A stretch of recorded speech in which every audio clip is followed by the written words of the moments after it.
नमस्कार दोस्तों, पूजा ज्योतिष कार्यालय यूट्यूब चैनल में आप सभी का बहुत बहुत स्वागत है। दोस्तों, आज आपके सामने आपको कैसी पत्नी मिलेगी, उसका स्वभाव कैसा रहेगा, उसका नेचर कैसा रहेगा, ग्रहों के अनुसार आज आपके सामने रखने वाला हूं। दोस्तों, मैं ग्रहों के अनुसार रखने वाला आपको बड़ी सफलता रहेगी। जन्म कुंडली में दोस्तों सप्तम भाव को शादी का भाव माना गया है और वहां से आपको देखना है। जिसका विवाह नहीं हुआ है उसके लिए दोस्तों ये अमृत है, क्योंकि दोस्तों आपको पता चलेगा कि मेरी पत्नी कैसे हो सकती है। लेकिन दोस्तों एक बात आपको जरूर याद रखनी है, जब भी शादी करें उनसे पूर्व जन्म कुंडली मिलान अवश्य करनी है दोस्तों, तभी आपका जीवन सुखमय, आनंदमय, प्रगतिमय हो सकता है। अब दोस्तों आज आपके सामने आपकी पत्नी कैसी मिलेगी ग्रहों के अनुसार मैं कहने वाला हूं।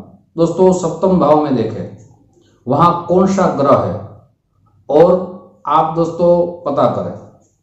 दोस्तों सबसे पहले अगर सप्तम भाव में, यहां कोई लग्न की बात नहीं कर रहा हूं, सिर्फ ग्रहों की बात कर रहा हूं दोस्तों। साथ ही दूसरे वीडियो में मैं आपके सामने अगर कोई ग्रह नहीं है, आपकी कुंडली में कोई ग्रह नहीं है सप्तम भाव में, तो दोस्तों जो भी राशि लिखी है वो राशि के अनुसार मैं कहूंगा कि आपकी पत्नी कैसी हो सकती है।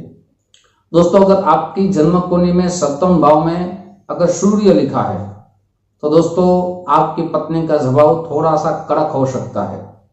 आपके पति और पत्नी के बीच झगड़े बढ़ सकते हैं, या दोस्तों ऐसा कहा जाए कि आपकी बात उसको समझने में थोड़ी देरी हो सकती है, या आप जो कहना चाहते हैं जितना प्यार होना चाहिए उस प्यार में थोड़े से विचार बदल सकते हैं दोस्तों। इसलिए मैं बार बार कहता हूं कि जब भी शादी करें तब जन्म कुंडली मिलान अवश्य करें।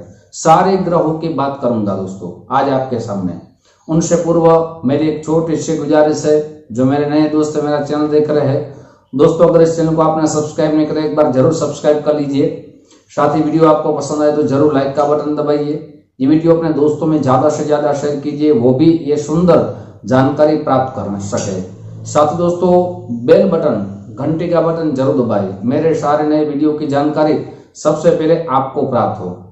साथ ही दोस्तों बहुत से दोस्तों के हमें कॉल आ रहे थे, SMS आ रहे थे कि पंडित जी हमें अपनी कुंडली दिखानी है, क्या प्रोसेस है। आपकी जन्म डेट, जन्म समय, जन्म स्थल इसी व्हाट्सएप नंबर में आपको भेजना होगा, आपका संपूर्ण नाम, और वहां से आपको पेटीएम, फोन पे, गूगल पे नंबर दिया जाएगा। सुनिश्चित दक्षिणा आप भेज देंगे, आपकी कुंडली शास्त्रोक्त उपायों के साथ, सरल उपायों के साथ आपके ही मोबाइल में आपको भेजी जाएगी। दोस्तों हमारे जीवन की जो भी समस्या चल रही है उसमें शास्त्रों में उसके समाधान दिए गए हैं और उसी अनुसार हम चलेंगे तो हमारी समस्या जरूर दूर हो सकती है। दोस्तों अब मैं बात करने वाला हूं, अगर जन्म कुंडली में सप्तम भाव में चंद्रमा उपस्थित है तो दोस्तों आपकी पत्नी बड़ी सुंदर रहेगी। उसके जो स्वभाव है, उसके विचार आपसे बहुत ही मिल पाएंगे। साथ ही दोस्तों आपको बहुत प्रेम देगी, आपको प्रेम करने वाली पत्नी आपको मिल सकती है। अगर दोस्तों अगर यहां चंद्रमा नीच भाव में है तो दोस्तों यहां थोड़ा सा उल्टा भी हो सकता है। यहां आपको यह भी जानना चाहिए कि अगर चंद्र नीच भाव में है तो उसका स्वभाव थोड़ा सा गर्म प्रकृति का भी हो सकता है। अब दोस्तों अगर आपकी जन्म कुंडली में सप्तम भाव में मंगल है तो यहां दोस्तों आपको याद रखना चाहिए कि मंगल वाली कुंडली बन रही है। मैंने पूर्व की वीडियो में कहा था कि मंगल वाली कुंडली किसको कहते हैं, तो यहां सप्तम भाव में अगर मंगल है तो दोस्तों यहां उसका शरीर है पुष्ट पुष्ट रहेगा, लेकिन उसका स्वभाव है थोड़ा तीखा रहेगा। और दोस्तों आपके घर में झगड़े भी बढ़ सकते हैं अगर आपने जन्म कुंडली मिलान नहीं किया और शादी कर ली तो। साथ ही दोस्तों जीवन में आपके जो प्रेम होना चाहिए एक दोनों के बीच में वो भी थोड़ी कमी आ सकती है, इसलिए यहां याद रखना चाहिए। अब दोस्तों अगर जन्म कुंडली में सप्तम भाव में बुध उपस्थित है तो आपकी जो पत्नी है दोस्तों बड़ी बुद्धिशाली आपको प्राप्त होगी। शिक्षित आपको पत्नी मिलेगी, आपको स्वरूपवान पत्नी मिलेगी, आपकी हर बात दोस्तों वो मानेगी, पतिव्रता नारी आपको मिल सकती है। साथ ही दोस्तों अच्छा कुल मिलेगा, उनकी वजह से आपके परिवार में धन की अभिवृद्धि हो सकती है। आप जो दोस्तों बिजनेस कर रहे हैं या नौकरी कर रहे हैं उसमें भी आपकी प्रगति हो सकती है। दोस्तों अगर आपकी जन्म कुंडली में सप्तम भाव में गुरु उपस्थित है तो आपकी पत्नी बड़े आध्यात्मिक विचार वाली हो सकती है। साथ ही दोस्तों वैभवी हो सकती है, आभूषण का बहुत शौक रख सकती है। और साथ ही दोस्तों यहाँ एक गुरु का सूत्र भी दिया गया है दोस्तों, उसको भी याद रखना बहुत जरूरी है। सूत्र यह स्थानम दानी करोति जीवः, माने दोस्तों गुरु अच्छा फल भी देते हैं और गुरु अपने भाव में बुरा फल भी देते हैं। साथ ही दोस्तों आपके बीच कभी कभी जो विचार मिलने चाहिए उसमें टकराव आ सकता है। आपके दोनों के विचार में आप अपने जीवन में बहुत सरलता से जी रहे होंगे, लेकिन आपकी पत्नी का शौक दूसरे से अलग हो सकता है।